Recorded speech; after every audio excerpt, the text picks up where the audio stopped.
This is a demonstration of the IRB-RET retroreflective photo eye. We're going to measure the excess gain at the maximum rated distance of 60 feet. Excess gain is a measurement of light energy over and above the minimum amount required to operate the photo eye. The extra sensing energy is used to overcome signal reduction caused by rain, fog, or snow. So we're going to spin around and look at the reflector we have set up here. We're using the reflector to mask some of the reflector area. Right now we're at slightly less than 50%. The LED indicates when we're blocking or not receiving the light back from the transmitter, from the unit. So we're going to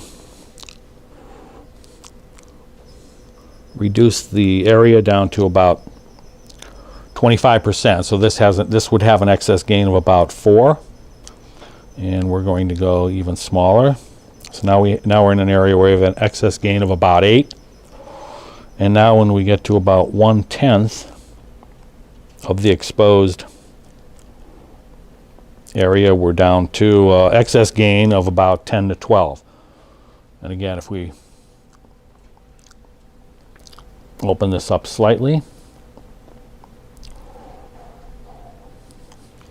and then block the beam, you see it still works reliably at 60 feet, even with only 1/10 of the reflector exposed.